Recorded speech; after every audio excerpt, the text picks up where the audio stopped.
Live from New Delhi, you're watching DD India News Hour, India's voice to the world. I'm Preeti Kaur. Coming up in the next 1 hour, India issues a nationwide advisory after detection of the JN.1 variant of the Covid variant. Country's health minister to review the situation on Wednesday. Extremely heavy rains unleashed floods across 4 districts in southern part of India's Tamil Nadu. IMD issues yellow alert. Governor's emergency review meet today.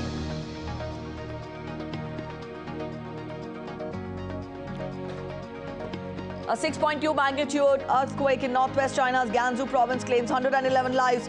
Search and rescue operations underway. India will take on South Africa in the second ODI of the 3-match series. All eyes on Arshdeep and Avesh after heroics in the first match.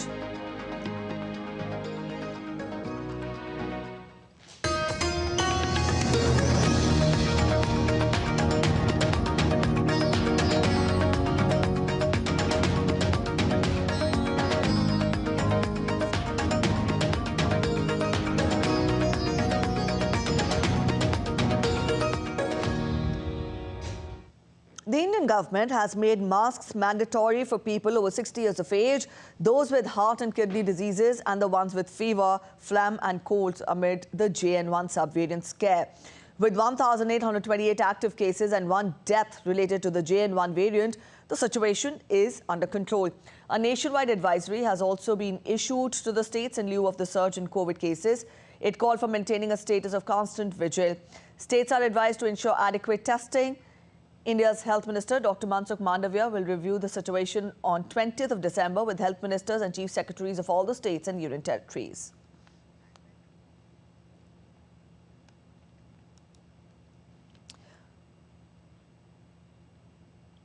Three people have been killed as the South Indian state of Tamil Nadu witnesses an extremely heavy rainfall spell.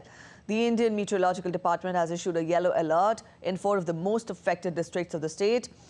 Indian Minister M.K. Stalin is set to convene a meeting with Prime Minister Narendra Modi, which includes briefing the Prime Minister about the dire situation in the southern districts and appealing for financial aid to address the overwhelming devastation caused by floods. Transportation services have been severely impacted with train, bus and flight services suspended in the region. Chief Secretary Shiv Das Meena disclosed that 17 state disaster response force and NDRF teams are actively engaged in relief efforts in the most severely affected areas, with the Indian Navy and Coast Guard joining hands in the rescue operations, employing helicopters to reach the affected areas.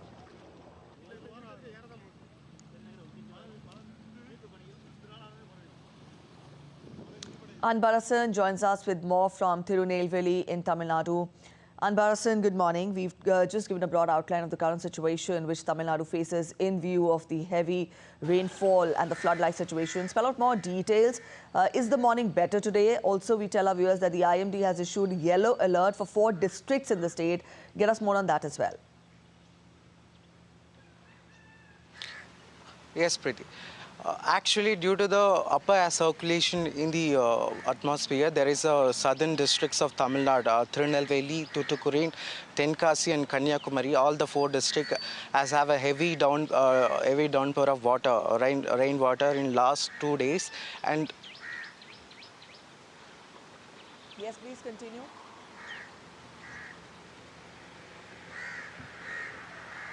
All right, I think we've lost contact there with Anbarasan. Anbarasan, am I audible to you? Please continue getting us more details about the current situation. And I think we've lost contact with him there. We'll try getting back to him again to get more on the current situation faced by Tamil Nadu in lieu of heavy rainfall in the state. We'll get more details from him. Meanwhile, let's turn focus to Parliament proceedings. That the legislative business, in fact, that will be taken up today. In Lok Sabha, that is the lower house of the Parliament, Hardeep Singh Puri will move the National Capital Territory of Delhi Law Special Provisions Second Amendment Bill 2023 for consideration and passage. The bill aims to provide protection to some unauthorized colonies in Delhi from punitive action. While Finance Minister Nirmala Sitharaman will move the Central Goods and Services Tax Second Amendment Bill 2023 and the Provisional Collection of Taxes Bill 2023 for consideration and passage. Besides, 3 revised criminal laws have also been listed for passage in the lower house.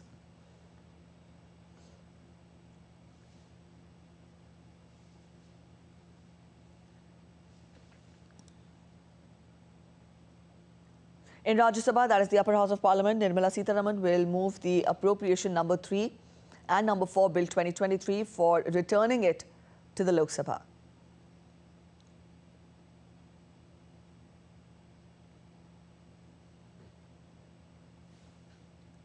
All right, up next we get to an update on the Parliament security breach probe. A team of police officials from National Capital Delhi has started an inquiry at the house of D. Manoranjan, one of the accused in the December 13th attack. They interrogated his father, Devraj Gowda, along with the family members.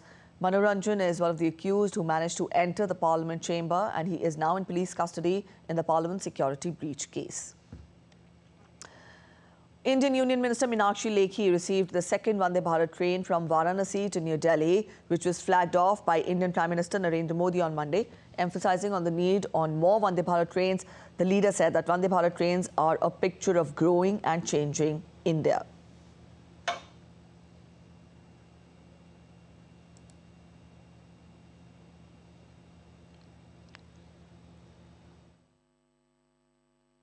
Vande Bharat एक इतनी सुंदर और इतनी बेहतरीन technology वाली train बनी है कि पूरे भारत को गर्व है और साथ में 400 वंदे भारत चलाने का जो है वो निर्णय है 35 चल चुकी हैं और ऐसे में जो ये वाली वंदे भारत आई है इस वंदे भारत को वहाँ से प्रधानमंत्री जी ने हरी झंडी दिखाई जिसको रिसीव करने के लिए हम लोग यहाँ पर खड़े थे उसकी अगुवाई में। ट्रेन एक इतना बड़ा साधन है कि जो जगह को भी जोड़ता है और दिलों को भी जोड़ता है और भारत की एकता अखंडता का भी बहुत बड़ा प्रतीक है।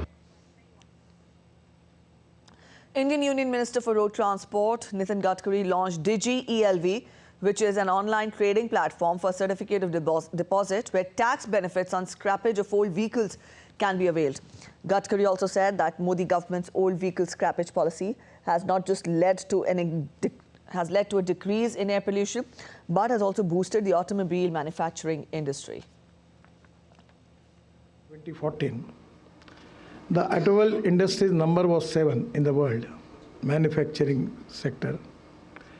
And now just 2-3 months before, we have just surpassed Japan and our number is 3rd now. The first is China, second USA, and third is India. The third largest vehicle market in the world is now, we can take it, India, we say proudly that we are number 3rd. Just a while back, we told you about the legislative business that is to be taken up in both the Houses of Parliament. To spell out more details on this, Vikas Sarthi is joining us with more from New Delhi. Vikas, good morning. We've just given a broad outline of the legislative business that is to be taken up in both the Houses today. Spell out more details. How do we expect the day to be in both the Houses, and also the important highlights of the legislative business that is to be taken up?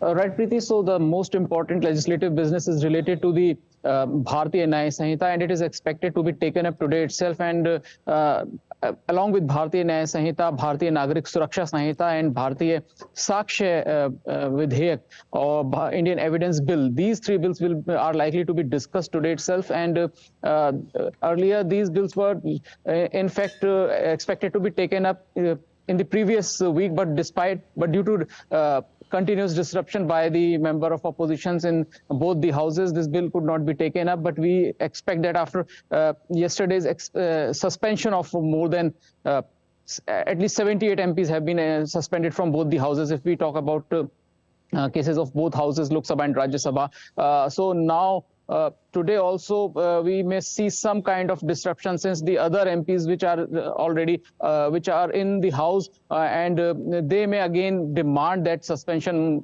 must be revoked. They may again create this an issue of disruption in Parliament. But these bills have been lined up for discussion. Apart from it, appropriation bill of 2023, bill number 3 and 4 are in Rajya Sabha, and Finance Minister will move that these bills should be discussed and returned to the Lok Sabha. These are money bills, so Rajya Sabha has power just to discuss them and to return them to the Lok Sabha. So these are the outline of brief legislative business today itself. But again, the most important issue in the House is that continuous disruption from the opposition MPs, though chair in both the houses again and again reiterated that the security issue is related to the Secretariat of the Parliament, and it should not be made a political issue. Whenever a report is ready, whenever investigation is complete, a member of parliaments will be given a copy of that report or the summary of that report. But as of now, both houses should be allowed to conduct their business in order, and this kind of disruption will be of no benefit to either to the Treasury or to the opposition MPs.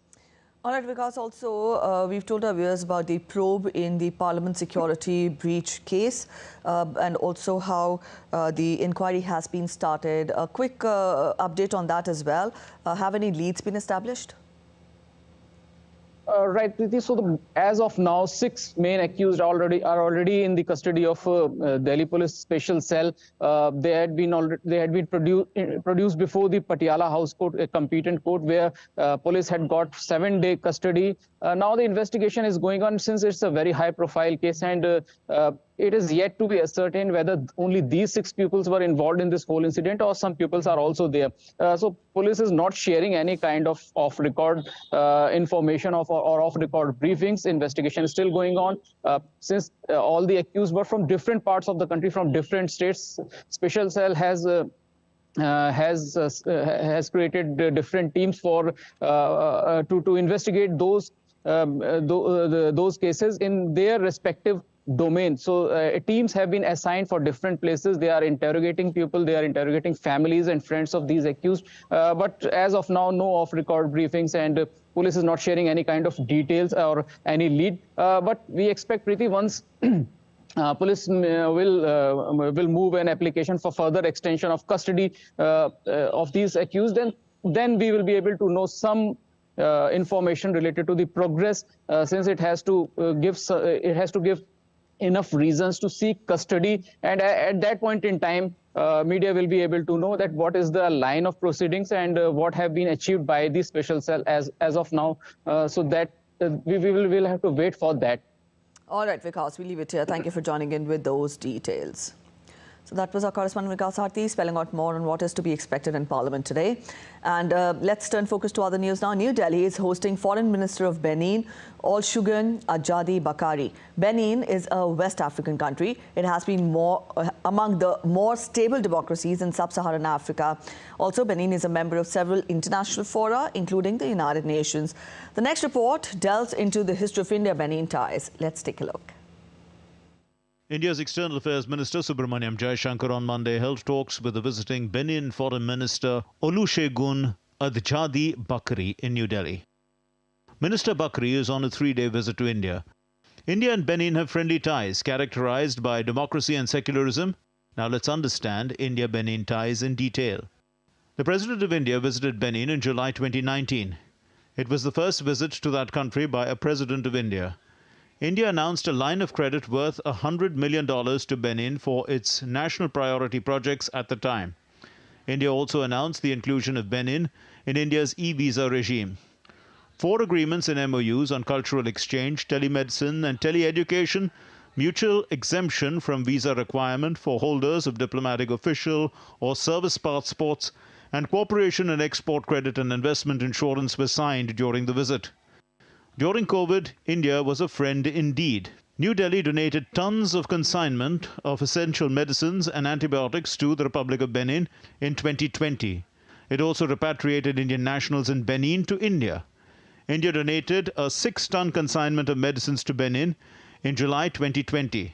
In March 2021, India sent a consignment of Covishield vaccines from the Serum Institute of India under the COVAX scheme of Gavi. Gavi is an international organization created in 2000 to improve access to new and underused vaccines for children living in the world's poorest countries. It was the first consignment of COVID-19 vaccines to reach Benin. Its president paid a second visit to India in 2015 to attend the 3rd India-Africa Forum Summit in New Delhi. The country's president visited India in 2017 to attend the African Development Bank meetings in Ahmedabad. India has emerged as the largest trading partner of Benin with a 2-way trade touching $1.34 billion in 2022-23. Bureau Report, DD India. Up next, we take a look at other stories that are making it to the headlines from across India. A 30-feet replica of the Indian naval ship Mormugao has been unveiled by Indian Minister Pramod Sawant.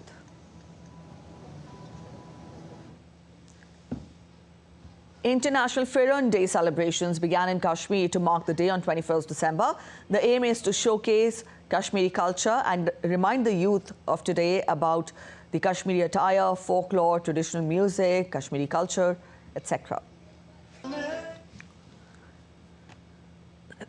Specially abled children participated in a ramp walk organized by the Institute of Fashion and Jewelry Design in India's Gujarat. Youngsters enjoyed the first ice skating of the season in India's Himachal Pradesh at a century-old ice skating arena.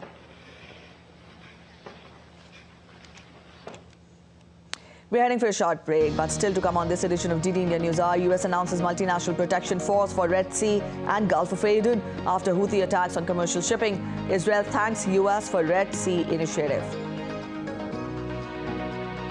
IDF calls the video of 3 elderly hostages released by Hamas a criminal terrorist video as UN Security Council to vote on Tuesday on new Gaza ceasefire call after postponement. Russia says new EU sanctions show measures against it have failed, while Zelensky says it hits Russia's war foundation.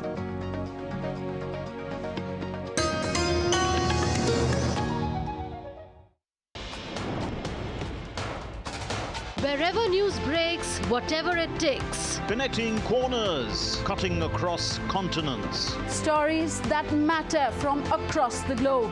Accurate, authentic journalism that serves you right. From politics to glamour, from sports to world affairs, with a fusion of aesthetics and substance. Introducing news in a new avatar. Experience the world through a new lens. Stay tuned to DD India for an exciting journey beyond borders.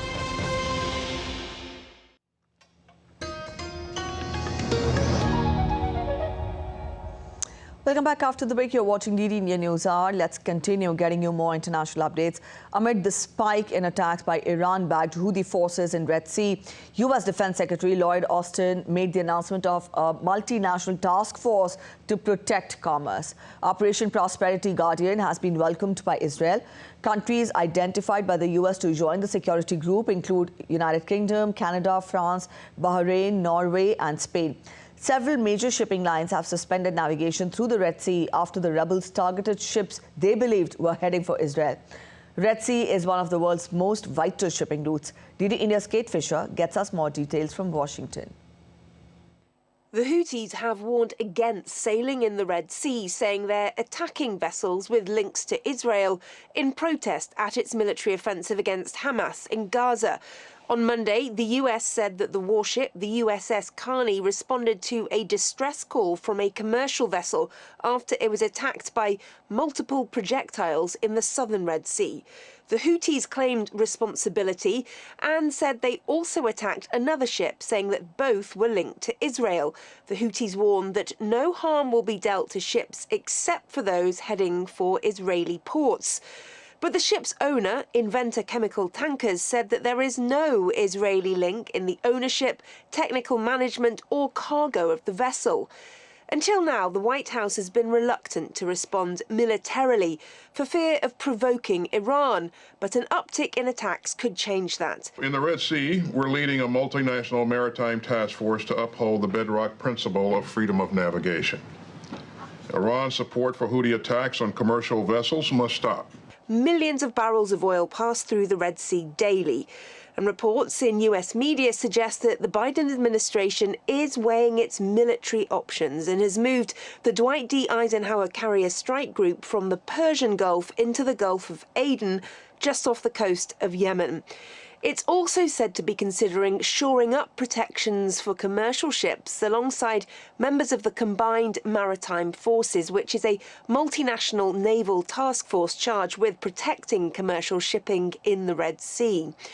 In recent months, the US has responded to attacks by launching strikes against weapons depots and storage facilities used by Iran's Islamic Revolutionary Guard Corps and its proxy militia groups in eastern Syria and Iraq. Kate Fisher in Washington reporting for DD India. U.S. fertilizer company Mosaic MOSN on Monday rerouted a couple of U.S.-bound fertilizer shipments around the Cape of Good Hope rather than through the Red Sea amid Houthi terrorist attacks on ships in the region.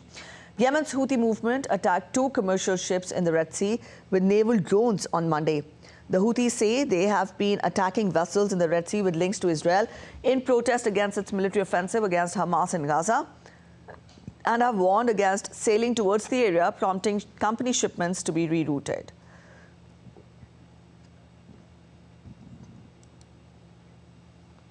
Oil prices are showing fresh gains after 7 weeks of decline amid the pressure on trade in view of increased attacks on vessels in the red zone.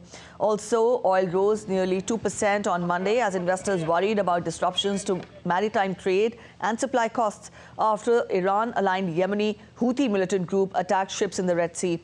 Oil prices were higher on Monday, with international benchmark Brent trading up 2.6% to almost $79 a barrel. It's day 74th of the Israel-Hamas conflict today. On your screens is the video, in fact, 1-minute video message posted by Hamas terrorists on Monday, showing 3 elderly Israeli hostages pleading for their release. An old man seated in the middle of the 2 others around the same age described their harsh living conditions. He said, "Our generation built the foundation for the creation of Israel and started the IDF military, and thus urged the government not to leave them abandoned." Israeli military condemned the video released by Hamas, describing it as a criminal terrorist one. The video that Hamas released in the past hour is a criminal terror video. It testifies to Hamas' cruelty towards innocent, very elderly civilians who are in need of medical care. The world must act in order to deliver medical aid and check on the state of the hostages. We are morally obliged to do every and all the efforts in order to bring the hostages back home. Our heart is with all hostages and their families. Among the crowd of protesters chanting for immediate release of hostages, a daughter-in-law of one of the elderly hostages voiced mixed feelings. It was a joy for a moment to see them alive, to see them okay, sitting, talking. That's it. It was shocking to see them like this. Like Muslims, they with their long beards, but they're the same people I know. But they lost weight and seem to be weak. And we miss him, and we want him back. We make everything to bring him back soon. All right, shifting focus now to Russia-Ukraine crisis. Time is running out for the U.S. lawmakers to clinch a border security deal needed to unlock more funding for Ukraine before Congress breaks for the holiday. Senators remain deadlocked as hardline Republicans demand immigration reform before they open the financial spigots. Tony Waterman has more on this.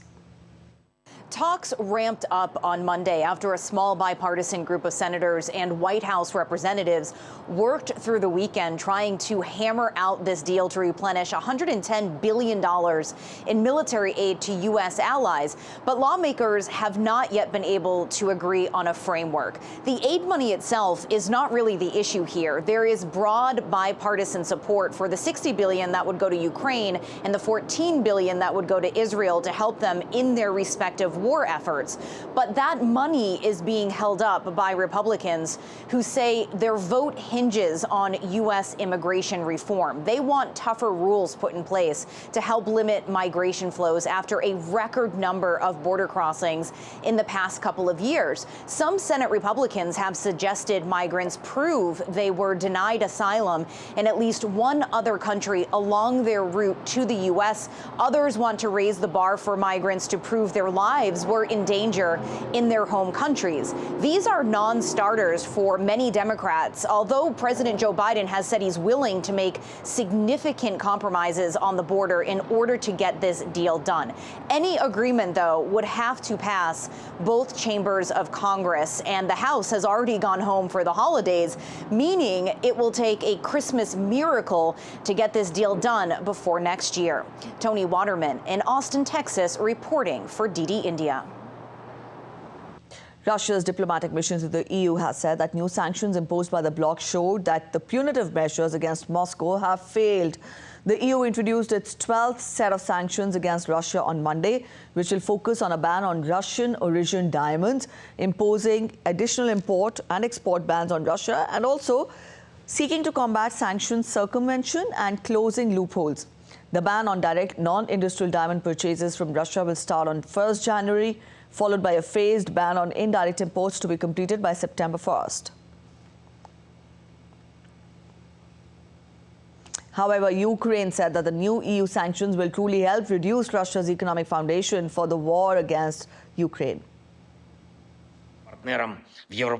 I want to express gratitude to our partners in the European Union. We have the approval of the 12th package of EU sanctions. It is important that for the first time, a ban on Russian diamonds has been introduced. There are new measures against the circumvention of sanctions and the supply of goods and technologies of dual use to Russia. There are new restrictions on imports from Russia. All of this will truly help reduce the economic foundation of the war.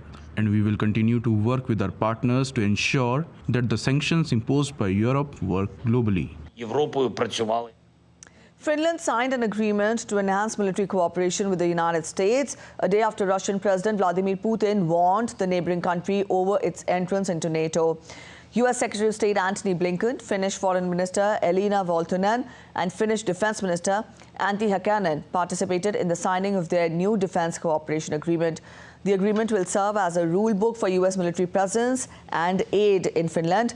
The agreement lists 15 facilities and areas in Finland to which the U.S. military will have unimpeded access and where it can also store military equipment and ammunition. Russian Prime Minister Mikhail Mishustin will meet Chinese President Xi Jinping during a visit to China on 19th and 20th of December. He will hold talks with Chinese Premier also, Li Keqiang, and this is the latest in a series of exchanges between Moscow and Beijing aimed at bolstering no-limits partnership between the two. Dasha Chernyshova gets us more from Moscow. Russian Prime Minister Mikhail Mishustin is due in China for a two-day visit. He will hold negotiations with his Chinese counterpart and China's President Xi Jinping.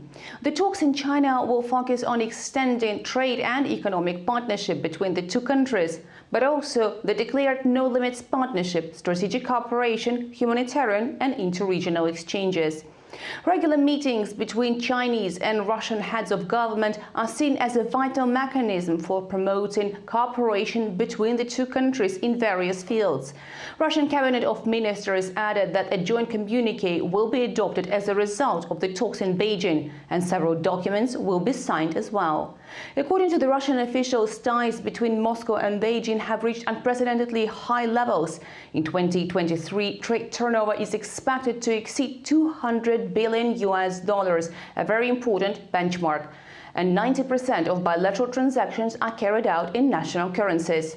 The two countries have increased cooperation in the energy sphere as well, with Russia seeking new partnerships after Western sanctions were imposed in 2022. Dasha Chernyshova reporting in Moscow for DD India. We're heading for a short break. You're watching DD India News Hour, but when we come back, we tell you how US, Japan and South Korea have activated real-time tracking of North Korean missiles. Texas governor signs a bill allowing police to arrest migrants entering US illegally. And Salajland Christmas theme park in Croatia displays 5 million bulbs.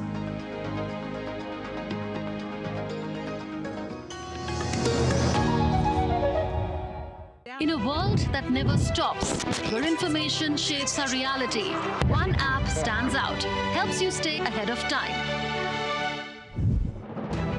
Introducing the DD India app, your gateway to a world of news right at your fingertips. Your most trusted source of news goes global, goes digital. Explore a world of options, top stories, live updates, in-depth analysis, and more. Stay informed wherever you are. Real-time alerts keep you ahead of the curve always. The DD India app, connecting you to the world, one story at a time. Download now and explore the world of knowledge, insights, and authentic information. Welcome back after the break. You're watching DD India News Hour, and I'm Preeti. A quick relook at the top stories once again. India issues a nationwide advisory after detection of JN.1 variant of coronavirus. Country's health minister to review the situation on Wednesday. Extremely heavy rains unleashed floods across 4 districts in southern part of India's Tamil Nadu. IMD issues yellow alert. Governor's emergency review meet today.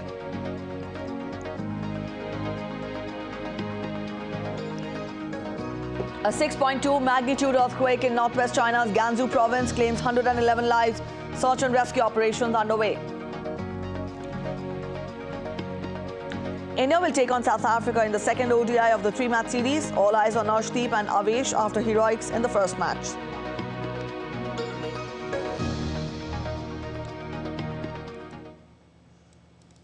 A magnitude 6.2 earthquake jolted northwest Gansu province around midnight on Tuesday, killing at least 111 people and injuring over 230. Rescue and relief efforts are underway, with the number of missing people in the quake's aftermath still remaining unknown. A working group has been dispatched to assess the impact of the disaster. Over 2,200 rescue personnel from the Provincial Fire Department and Forest Brigade, as well as professional emergency rescue teams, will help at the disaster zone. Military and police are also engaged in the rescue work. As the disaster area is in a high-altitude region where it is cold, rescue efforts are working to prevent secondary disasters caused by factors beyond the quake. Andrew Wood is joining us with more from Hong Kong. Andrew, we've told the viewers about the 6.2 magnitude that jolted Gansu and that the relief efforts are underway. Spell out more details. Have the damages been assessed? And get us an update on the relief and rescue efforts. Well, we don't know much more than, you gave a very good summary of all the information that we have at the moment. Specialist teams have been dispatched and are said to have arrived. The military, the police are also helping, and from the province itself, police, firefighters, and also people from the forestry department are helping too. There are no estimates yet of how many people might be missing as a result of this, but as you said, this happened 1 minute before midnight late on Monday. It is very cold there at the moment. The temperature in a nearby town to the east of the affected area is down to about -15. Now, the site where the site of this earthquake is on the edge of the Tibetan plateau, and that's an area that is pretty active seismically. So the worry is that there will be further aftershocks as well as the cold hampering the rescue efforts, causing more deaths. In the first sort of 6 or 7 hours, there were reported to be 9 aftershocks of at least magnitude 3, and two of those aftershocks were magnitude 4. And any word on how long the rescue efforts will continue?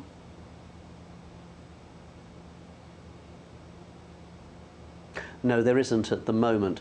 This area is not very is sparsely populated, and the worry is that if it had hit a town directly, then you have many of the casualties, many of the victims are close together in one place. This appears, although we still need confirmation on this, to have hit an area where the population is spread out. So it's going to take longer to find people who may have been affected. Now, on the good news side, the electricity apparently is being restored again. But at the moment, as to what's going to happen in the next day or so, we just don't know. It is, as you said, very, very cold, and there's a particularly bad cold snap in the north of China at the moment. So the weather might get worse, which would hamper efforts to rescue people even more. All right, Andrew, thank you for joining in with those details. The United States, Japan and South Korea said on Tuesday that they had fully activated a system to detect and assess North Korea's missile launches in real time and will conduct more trilateral military exercises in the region. The announcement comes a day after North Korea test-fired Hwasong-18 intercontinental ballistic missile, claiming the move as a warning message to the US and its allies in the face of mounting hostilities. The missile is set to be potentially be able to reach the continental US. The act was strongly condemned by the US, Japan and South Korea, who claimed it to be threatening for regional peace. Moscow is hosting the Parliamentary Assembly of the Collective Security Treaty Organization countries on Tuesday, but Armenia is not joining again. Armenian Prime Minister Nikol Pashinyan expressed in a parliamentary session last month that the CSTO had not shown the necessary sensitivity to his country's security issues, so Yerevan was looking for other security partners. Dasha Chernyshova joins us with more details from Moscow. Parliamentary delegations of Collective Security Treaty Organization countries are heading to the Russian capital for the Parliamentary Assembly meeting. These are the regular meetings aimed at bolstering cooperation within the CSTO. The organization comprises of Armenia, Kazakhstan, Russia, Belarus, Kyrgyzstan and Tajikistan. But this year, Armenian delegation is not attending the meeting in Moscow. Armenian officials have also declined to attend the leaders' meeting in Minsk earlier this year. Armenian Prime Minister Nikol Pashinyan said that Azerbaijan's actions and the inaction of CSTO have forced Yerevan to seek to diversify its relations in the security area. At the same time, the organization's Secretary General Imangali Tasmagambetov said that the withdrawal of Yerevan from the bloc was not on the table. Russian Deputy Foreign Minister Alexander Pankin was earlier quoted as saying that the physical absence of Armenia from CSTO meetings does not significantly hinder the process of coordination by other member countries or the adoption of collective documents. Earlier, Russian Foreign Ministry spokesperson Maria Zakharova said that Armenia's decision to skip the CSTO Leaders Summit did not meet the long-term interests of the Armenian people and does not contribute to the strengthening of security and stability of Armenia. Dasha Chernyshova reporting in Moscow for DD India. The official death toll from the explosion at an oil terminal in Guinea's capital, Conakry, rose to at least 13, with 178 injured. The origin of the fire was unknown, and an investigation would be launched to determine what caused it and any parties responsible, the government said in a statement. Workers, excluding defense, security and medical personnel, were advised to stay at home. Schools and most gas stations were also closed. An investigation will be launched to determine what caused the incident and any parties responsible, the government said. Justice Arthur Engoron, who was hearing Trump's civil fraud case, wrote that the expert witness who testified at the trial had lost all credibility as he doggedly justified the former US president's business records. The judge wrote this in a scathing denial of Trump's request for the case to be decided in his favor. The trial has focused mostly on damages, as Engoron ruled that Trump and his adult sons manipulated financial statements to dupe banks and insurers. Trump, who is the leading contender for Republican presidential nomination, has denied any wrongdoing and called the case politically motivated. Closing arguments in the trial are set for January 11th. Texas Governor Greg Abbott on Monday signed a law allowing state law enforcement to arrest people suspected of crossing the U.S.-Mexico border illegally. The move came on International Migration Day, aiming to curb illegal migration into U.S. from Mexico and other countries. Known as SB4, the law will take effect in March and create a new state crime for illegal entry or re-entry into Texas, with penalties ranging from 180 days in jail to 20 years in prison for those refusing to comply. Abbott also signed another bill giving $1.5 billion for border enforcement. In November, he had signed a law to increase penalties for human smuggling.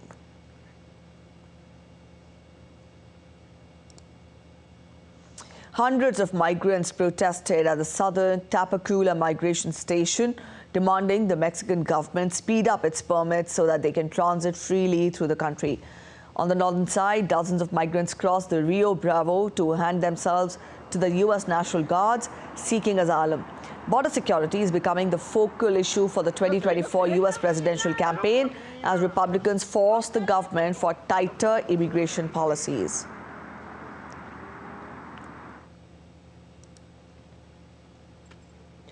The Reykjanes volcano in southwest Iceland erupted on Monday, spewing lava and smoke into the air after weeks of intense earthquake activity, stated the country's meteorological office. Authorities had already evacuated nearly 4,000 inhabitants of the fishing town of Grandavik and closed the nearby Blue Lagoon geothermal spa. The area had recently witnessed increased quake activities, which officials believe to have caused the volcano. Fearing a significant outbreak, the National Police was already on alert, and the country's civil defense warned locals to keep away from the area. Also, emergency personnel assessed the situation. A Coast Guard helicopter was also on standby for any emergency.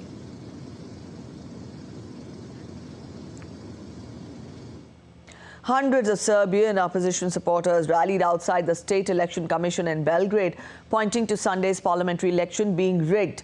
Supporters of the center-left opposition alliance, Serbia Against Violence, briefly tried to break through a security fence and pelted the commission's building.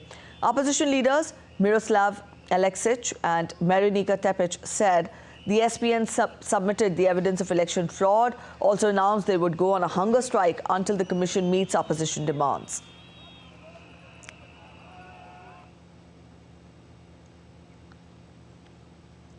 Congo's President Felix Tshisekedi held his last political rally on Sunday ahead of the Wednesday polls in a bid to retain his seat as the leader of the Central African country. Felix threatened to declare war on Rwanda during his final election rally in Kinshasa. Some 44 million registered voters are set to cast ballots in the vast Central African nation of about 100 million people on December 20th in the presidential, parliamentary, provincial and municipal polls. Tshisekedi faces off against more than 24 rivals in a general election. Chile voters rejected a proposed conservative constitution to replace Chile's dictatorship-era charter.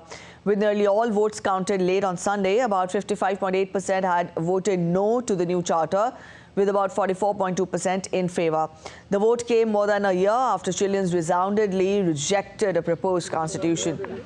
After results were disclosed, President Gabriel Boric reiterated his government will not pursue a third rewrite and would move forward with pension and tax reform through the legislature. Iraqis voted in the first provincial council election in a decade, where the ruling Shiite Muslim alliance is expected to extend its hold on power amid a boycott by their main political rival. Around 6.6 million voters cast ballots ahead of the announcement of preliminary results on Tuesday. Voter turnout closely matched that of the 2021 parliamentary vote, also 41%. The election is seen as a test of Iraq's young democracy installed by the U.S. after toppling of Saddam Hussein in 2003.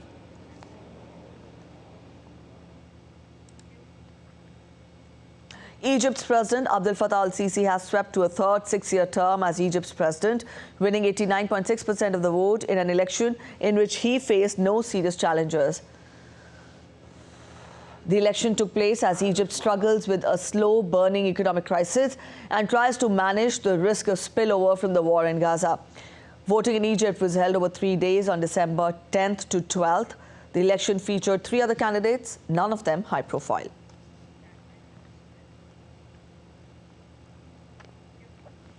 Let's take a look at other stories making it to the headlines from across the world now. A driver crashed into a ravine on Sonoma County's Highway 1 in California. 2 tactical flight officers were flown to the scene, one officer being lowered into the ravine and lifting the driver to safety. The crash victim was transported to a nearby Monte Rio Fire Department station for medical treatment. Demi Lovato and musician Jordan Lutz are set to marry. Lovato, a Grammy-nominated performer, made a public comeback in 2020 and is now a spokesperson for mental health app Talkspace. Salajland Christmas-themed park in Croatia has created a festival of lights that grows each year, reaching 5 million bulbs. The park, located near Sasma, attracts visitors from around the world. Also, the park, which started with 70,000 lamps in 2001, has grown to attract around 1 lakh annually.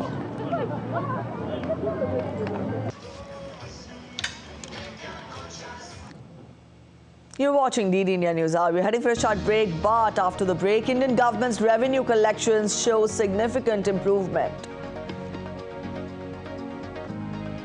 A specialist foreign lawyer joins the defense team in the national security trial of pro-democracy tycoon Jimmy Lai. And in sports, we tell you about these standout encounters scheduled for Champion League's last 16.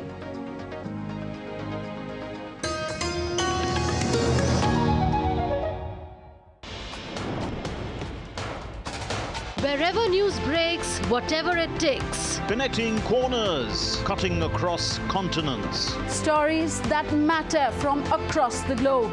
Accurate, authentic journalism that serves you right.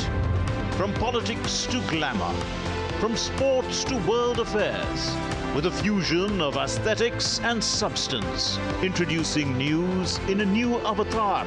Experience the world through a new lens. Stay tuned to DD India for an exciting journey beyond borders.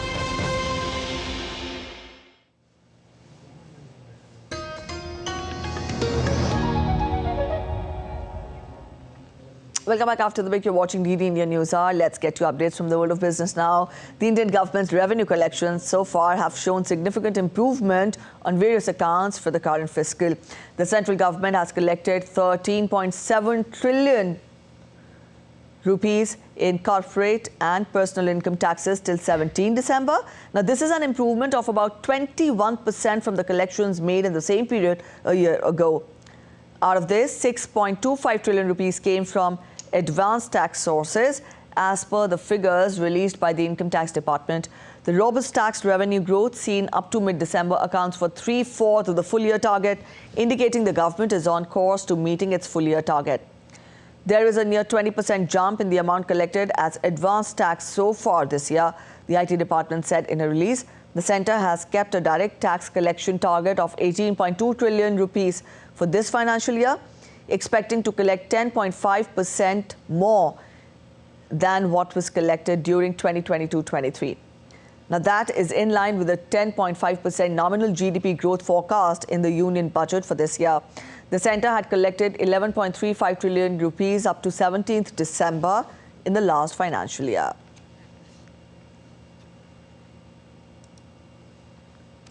Jimmy Lai, the Hong Kong media tycoon, is undergoing a national security trial.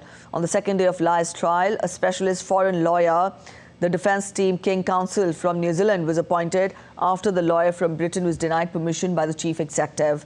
Lawyers say the trial will likely last 80 days.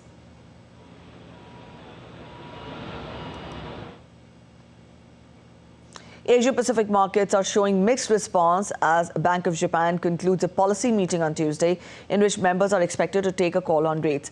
Now, they have been assessing whether economic conditions are falling into place for the bank to begin unwinding ultra-loose monetary settings. The bank's governor, Kazuo Ueda, expected to brief media on the decision around 6:30 GMT. Investors and market observers expect the bank to stick with its negative interest rate policy, according to a Reuters poll of economists. Investors will be watching out for the Bank of Japan's stance on its yield curve control policy. The bank currently has a benchmark interest rate of -0.1% and is expected to maintain it.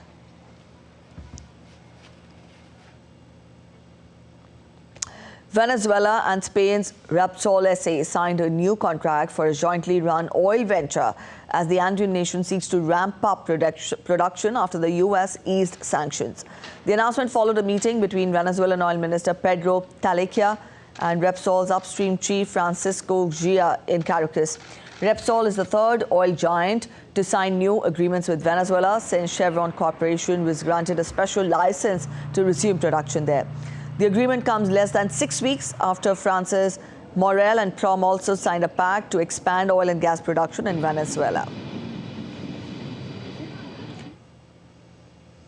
Kenya and the European Union have signed an economic partnership agreement to boost bilateral trade in goods, increase investment flows, and contribute to sustainable economic growth. The agreement will grant the East African nations export duty-free status and also unlimited access to the bloc. Both sides had initially installed a draft deal in June after 7 months of negotiations. The EU is one of Kenya's biggest export markets. The deal was approved by the European Union Council last week, and it will now be presented to the parliaments of both the sides for ratification before it becomes a law. German vaccine maker BioNTech aims to start production at its mRNA vaccine factory site in Rwanda in 2025. It will be the first foreign vaccine manufacturing site on the continent, the company officials said on Monday, adding that this is a fully funded facility with a total of $150 billion. The move to start production in Africa is also part of BioNTech's push to expand mRNA manufacturing globally. The firm has so far relied on its German sites for mRNA production, as well as on sites run by partner Pfizer in the United States and Belgium. Let's talk about sports now. In cricket, after India's comprehensive victory in the first ODI, KL Rahul-led outfit will face South Africa in the second ODI at St. George Park. India is on the brink of a series win for the second time on the South African soil. Shreyas Iyer is set to miss the game after his half-century in the first match. India is riding on the victory after, in fact, victory from the first ODI with the help of a flawless performance by young pacers Arshdeep Singh and Avesh Khan in the opening game.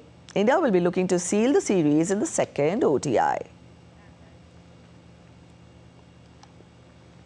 The auction for the 17th session of India's T20 Cricket League, the Indian Premier League, will take place in Dubai on Tuesday. A total of 333 cricketers are set to go under the hammer for IPL Season 17. As many as 214 are Indians, while 119 are overseas players.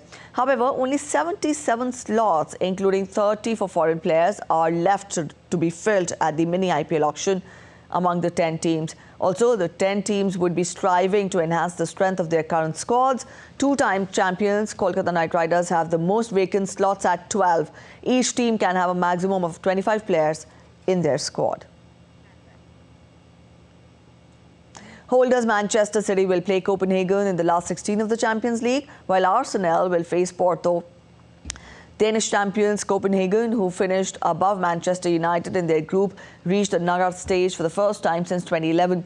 The first legs take place on 13th and 14th or 20 and 21st February, and the second on 5th and 6th or 12th and 13th of March.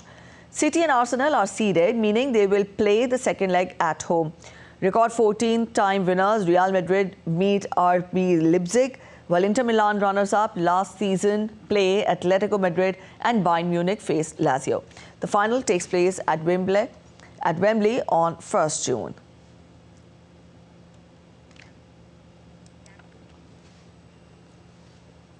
FIFA's Club World Cup in 2025 is set to feature 32 teams, and it will be played from June 15th to July 13th in the United States, while a new Intercontinental Cup will be played annually from next year. The FIFA Council also decided that Chile will host the Under-20 World Cup in 2025, while Poland will host the Under-20 Women's World Cup in 2026. More details in this report ahead. The World Soccer's governing body has chalked out the roadmap for the revamped Club World Cup. FIFA President Gianni Infantino said that Club World Cup in 2025 is set to feature 32 teams, and it will be played from June 15 to July 13 in the United States. Well, in 2025 we will have a new club competition, a competition which will crown the world champion of the club, which is the best club in the world officially, with a title and a trophy delivered by FIFA. This new competition will be called Mundial de Clubes in Spanish, and it will take place in the United States of America from the 15th of June to the 13th of July 2025. The United States will host the 2025 edition of the expanded event, which will be held every 4 years thereafter. The tournament will have 8 groups of 4, with the top 2 teams from each group going through to the knockout stages. Europe will have 12 teams in the new competition, and South America will have 6, while Africa, Asia and North America will have 4 each. Oceania has 1 slot, while the final slot will be allocated to a club from the host country. The current version, an annual competition with 7 teams, will be discontinued after the tournament in Saudi Arabia. Infantino said a new international cup will be played annually from next year. Well, as well, a new competition for clubs on a yearly basis to strengthen club competitions around the world. So the champions of the different confederations will play on their home ground first, South America against North America, Asia against Africa, with Oceania against one of those, who will qualify for a playoff match. The FIFA Council met in Jeddah to ratify the dates for the Club World Cup. The Council also decided that Chile will host the Under-20 World Cup in 2025, while Poland will host the Under-20 Women's World Cup in 2026. All right, with that, we end this edition of DD India News Hour. Bart, let us know your thoughts on the news of the day. You can connect with us on Facebook, also X and Instagram. We'll be back with more news as it breaks here on DD India. I'm Preeti Kaur signing off, and from all of us here in Delhi, thanks for watching DD India Live.